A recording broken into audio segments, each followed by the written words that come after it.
Bonjour, vous êtes toujours les bienvenus sur les ateliers de Nelly. Toutes les semaines sur cette chaîne, je vous propose des tutoriels, conseils et astuces pour que vous vous amusiez à fabriquer des cartes, mini-albums et petites décorations chez vous et très simplement. Parce que c'est beaucoup plus rigolo et valorisant de fabriquer soi-même et que j'adore ça. Cette semaine, l'automne est rentré dans nos foyers et si vous êtes comme moi, vous avez sorti le gilet et mis au placard les chaussures ouvertes.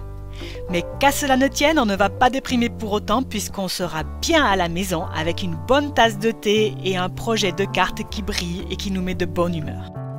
Les cartes à secouer, moi j'adore. Vous savez que j'aime quand les projets brillent de mille feux et quand en plus les paillettes bougent, je trouve ça super.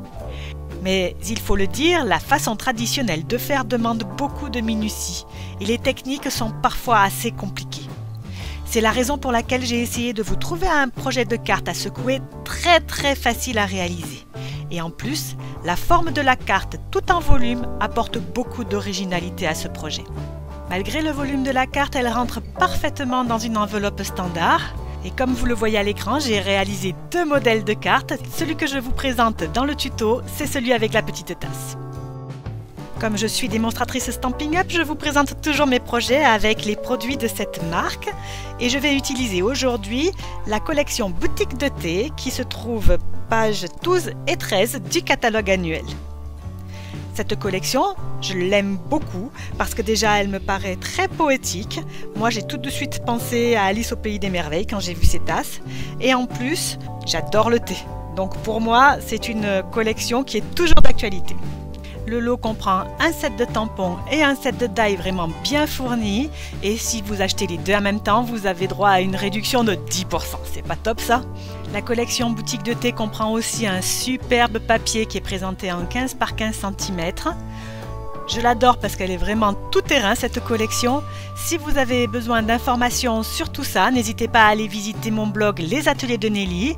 Je vous propose de vous envoyer un catalogue gratuit si vous le souhaitez. Et vous retrouverez aussi sur ce site des renseignements sur tous les produits que je vous présente là dans ma vidéo. Et on va commencer par fabriquer le dessus de notre carte.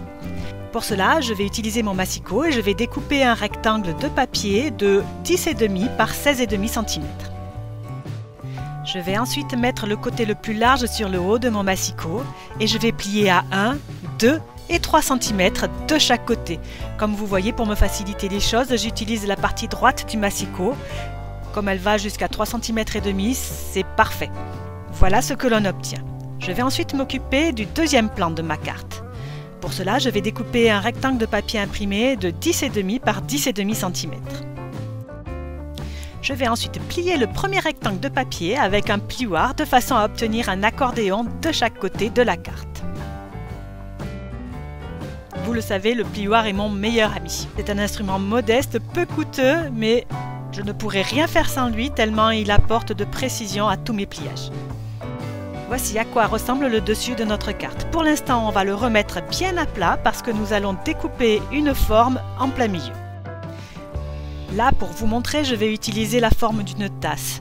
Mais comme vous l'avez vu en début de cette vidéo, j'ai également utilisé la forme d'une fleur. Vous pouvez utiliser n'importe quelle forme qui vous fait plaisir. Il suffit qu'elle rentre au milieu de votre carte et qu'elle vous plaise. Je centre le poinçon que j'ai choisi. Je le fais adhérer à ma base de carte avec un petit peu de masking tape que j'ai collé sur ma main pour enlever un petit peu de pouvoir collant. Et je le passe dans la machine. Je me retrouve avec une jolie forme découpée au milieu de mon papier. Je vais passer au-dessous de cette forme le carré de papier de 10,5 par 10,5 que nous avons découpé tout à l'heure. Je le maintiens bien en place et je vais prendre l'empreinte de ma tasse avec un crayon. Ce trait de crayon va juste servir à me repérer, ça n'est vraiment pas la peine que ce soit complètement parfait. Je sors ensuite le tampon que j'ai choisi et je vais pouvoir le tamponner à l'intérieur de la ligne que je viens de tracer. J'ai choisi une encre rose foncé pour tamponner, de façon à ce qu'elle ressorte bien sur mon fond. Il ne me restera plus qu'à bien effacer les traits de crayon qui m'ont servi de repère et ensuite nous allons passer aux paillettes.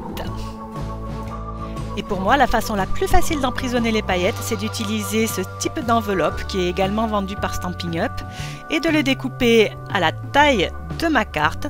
Là, j'ai choisi de le découper en 8 par 8 cm. Je me retrouve avec une toute petite enveloppe de 8 x 8 cm de côté qui est ouverte sur deux côtés. Et mon motif trouve parfaitement sa place en son centre. Si vous avez un motif un petit peu plus gros, vous pouvez agrandir la taille de l'enveloppe. Si vous avez un motif un petit peu plus petit, vous pouvez la réduire. Cette enveloppe, je vais y mettre des paillettes à l'intérieur. Ces paillettes ne sont plus vendues par Stampin' Up, mais elles l'étaient. Et vous avez vu, il m'en reste un bon paquet alors que je les utilise vraiment souvent. Et pour que ce soit très simple, je ne me suis pas cassé la tête pour faire adhérer mon petit sachet à la base de la carte. Je vais utiliser tout simplement un rouleau de scotch. Je vous assure, ça ne se voit absolument pas sur le projet fini. Je pose bien proprement mon scotch sur au moins 3 des côtés. On peut le faire sur les 4 côtés si vous pensez que c'est nécessaire.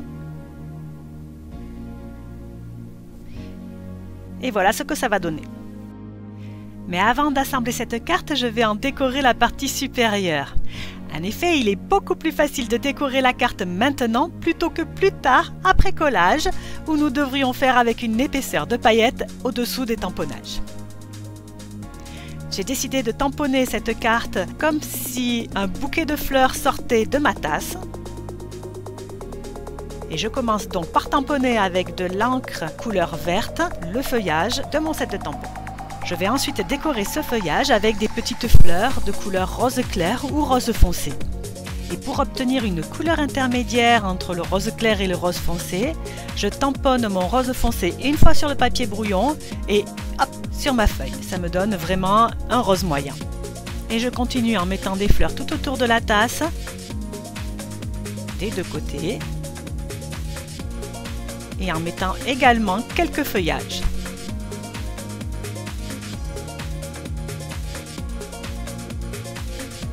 Et là, c'est le drame. Est-ce que vous le voyez? J'ai taché le bas de ma carte avec mon bloc acrylique.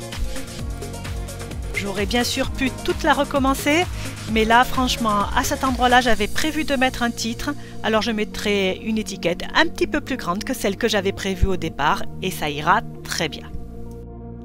Mon titre, justement, je vais l'embosser en blanc sur un morceau de papier vert.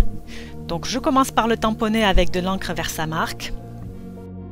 Puis je verse ma poudre à embosser blanche au-dessus.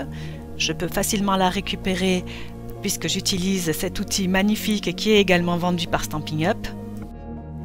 Et je chauffe pour obtenir ce joli rendu que j'aime tant. J'utilise cette jolie étiquette pour cacher ma bavure de tout à l'heure en la collant directement sur la partie que j'avais abîmée. Et voilà, ni vu ni connu. Je vais maintenant coller la partie arrière sur ma carte. C'est tout simple. Il suffit de mettre de la colle sur le dernier rabat, de le replier sur mon fond de carte et de faire ça des deux côtés. Et voilà ce que l'on obtient en retournant la carte. Et bien sûr, on peut secouer, secouer, secouer encore. Moi, j'arrête pas. Je vais coller tout ça sur une base de carte. Ma base de carte mesure 22 par 11 cm et elle est pliée à 11 cm. Ça me laisse tout juste une petite bordure tout autour qui met en valeur mon image. Et je termine avec un petit cœur parce que je les adore, ces petits cœurs. À l'intérieur de la carte, je mets un morceau de papier blanc qui me servira à écrire un vœu à la personne à qui je l'envoie. Je vais même mettre un petit tamponnage et j'ai terminé. J'en ai réalisé un modèle un petit peu plus simple avec la jolie collection Nuances du Bonheur. Ça, c'est pour vous montrer que quel que soit votre poinçon, quelle que soit la collection que vous utilisez, vous pouvez toujours réaliser ce joli modèle de carte avec le matériel que vous avez à la maison. Surtout si ce modèle vous plaît, n'hésitez pas. Et n'hésitez pas non plus à liker, à partager, à commenter et à vous abonner. J'adore lire vos remarques dans les commentaires de mes vidéos et j'en tiens toujours compte pour vous présenter des projets qui vous plaisent. Je vous retrouve la semaine prochaine sur les ateliers d'Eneli pour un nouveau tuto scrap ou carterie. En attendant, surtout, portez-vous bien et passez une super bonne semaine. Au revoir.